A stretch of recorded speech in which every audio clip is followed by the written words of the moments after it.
Hi everyone, it's Paula from Pola Quilting. Welcome back to my channel. In today's tutorial I'm carrying on with my 4 patches and trying to use up all of my scrap blocks.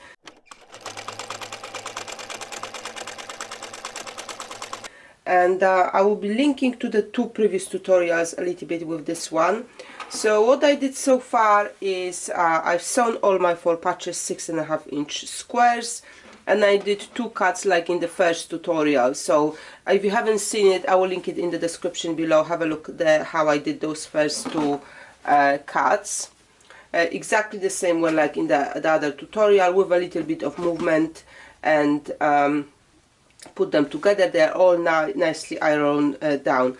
As per second tutorial, I've got my feature fabric here, and I'm making 24 blocks, though I need 30, and I'll explain in a minute why I'm making only 24.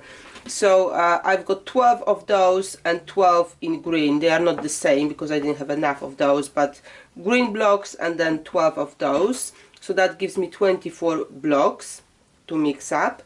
And the other 6 blocks are going to be made from the leftovers from the previous tutorial, because I did produce some orphan blocks, and I did produce quite a lot of scraps, as you remember. So I've put it in the remaining blocks, which will give me that central blocks, because the layout is 5 by 6.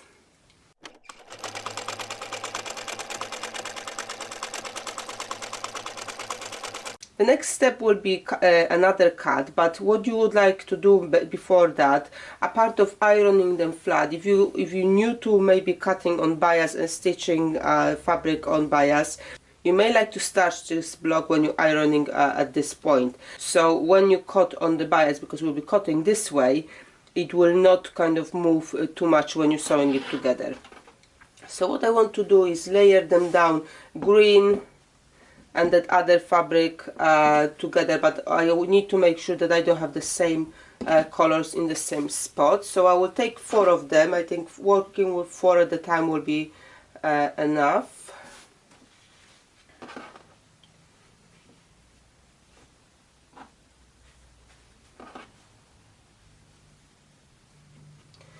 And now I will be cutting diagonal. So you want to keep a little bit of that triangle here, but you can play with how far you want to go with the ruler here.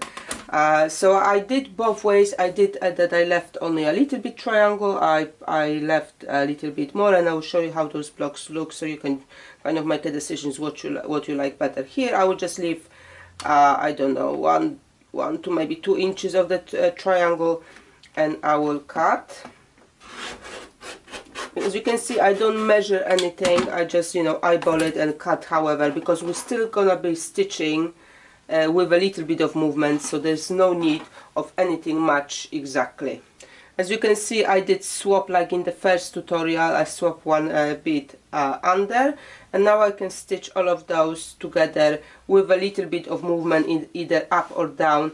I don't want any seams to meet exactly. So let me take it to the sewing machine and sew it together, and then I will show you how they look at this point of time and what we will be making to make it a little bit even more interesting. Okay, so I'm taking first block to sew together. Like I said, I'm not matching anything. I'm happy for the seams to go any kind of side they want. Just be careful not to pull a fabric, because we are sewing on the bias now. So that fabric is going to be quite stretchy. So don't pull it, just nicely put it flat and let the machine pull it for you.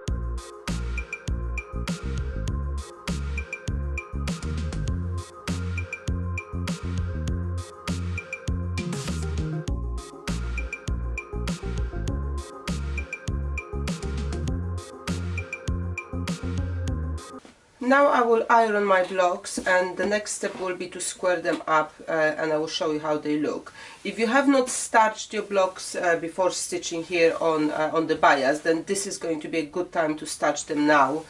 I've got my blocks ironed and they are all nicely starched. Just remember, when you ironing on the bias, do not stretch the fabric. It's good to, when you're working on that edge, just put it up first with your finger, press it a little bit with your fingers, and then put iron on top. Okay, so now the squaring up. I've got my 10.5-inch template, but you can obviously use any bigger ruler.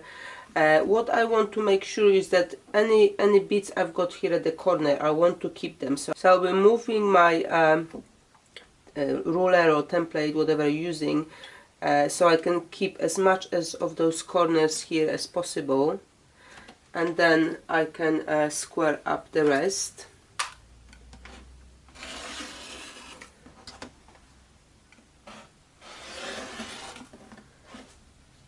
Any bigger pieces, this one is probably too small, too narrow, but any bigger pieces I will keep in my box for the adding tape process, so they will be used in another tutorial.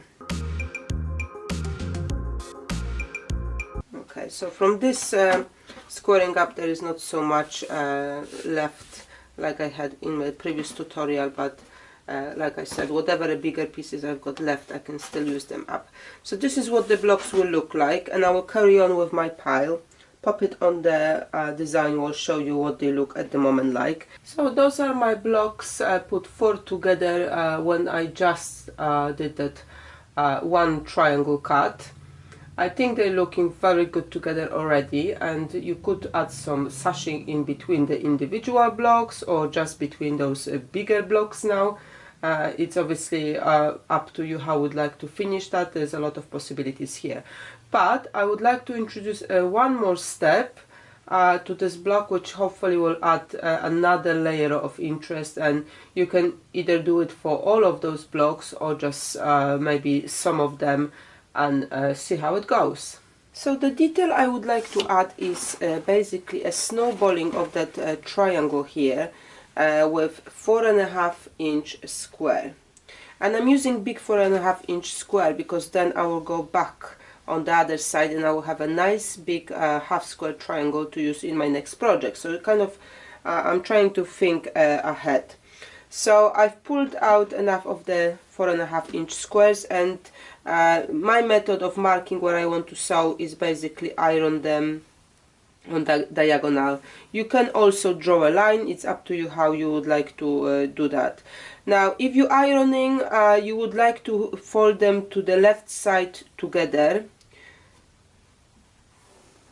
because then you will have that groove in to go with the sewing. If you do it other way around, then you're gonna have to go on the bump, which is more difficult.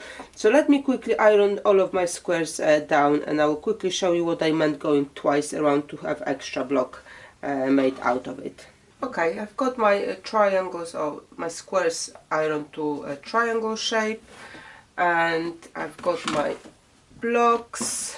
I can now just open them up, and I've got that crease I want to stitch on. So just put it nicely on the edge, match it up here on the corner as much as you can, and don't rush with that part of the process. You want to have a nice finish, so go slow.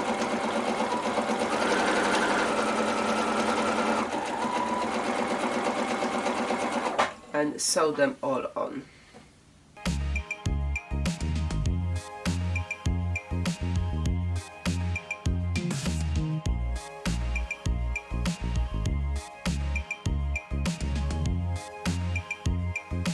Now I will go back to my first block,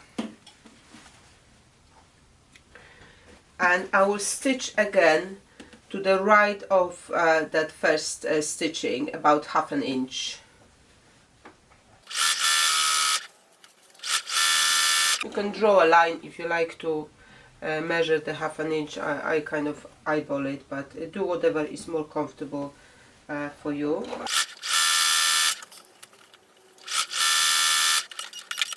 Now I can cut away in between those two stitches,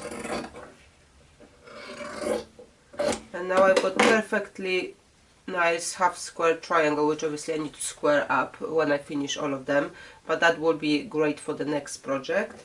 and I've got my snowball squares. So again, be careful because there's a bias here. So before you want to take it to the iron, just use your fingers to lightly press it to the kind of shape you want, and then you just put the iron on top. I will now finish all my batch, and I will pop it on the design wall, and I will include all of those extra blocks I've mentioned before from the leftovers from the previous tutorial, which I want to use up here, and we'll all see together how it comes out. And this is how the blocks look like. I think kind of adding that snowball really improved the overall design of them, and you know, you could separate them with some sort of sashing, again outside or in between, however you kind of see it, but for my scrappy quilt I think it's perfect as it is, one after another, but you know, you've got options here. For the middle section I just need to fill it in with my orphan blocks, so just give me 1 second. So to fill in that middle section I've used my orphan blocks from the previous tutorial. So that's the top block where I was kind of testing how that black stripe will look when I do it on all cuts.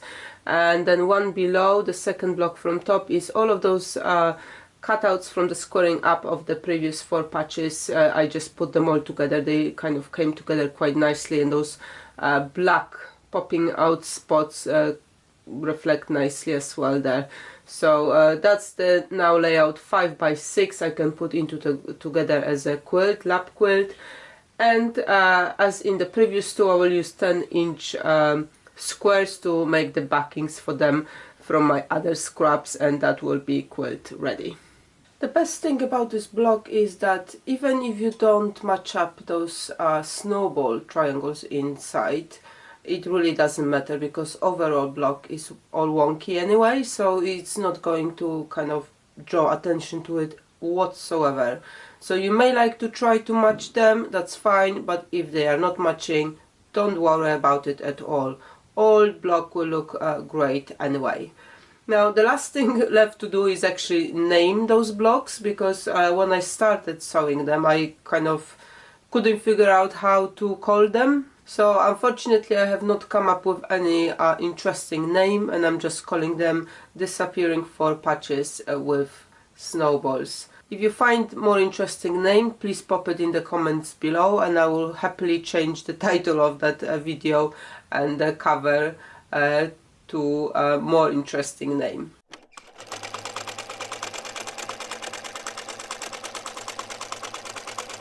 Thank you for joining me today. I hope you enjoyed this tutorial on disappearing 4 patch with the snowball. I will link in the description below to all the videos I've mentioned before, to the other 2 tutorials I did already, where some of those actions I skipped are explained there, so please watch those if you haven't seen them yet. I will also put in the description below other links to resources I've mentioned. I still got more of those 6.5-inch squares left, so there will be 1 or 2 more tutorials on disappearing 4 patches. They really come together very quickly, and it's a great use up of your scraps. Thank you for watching, and see you next time.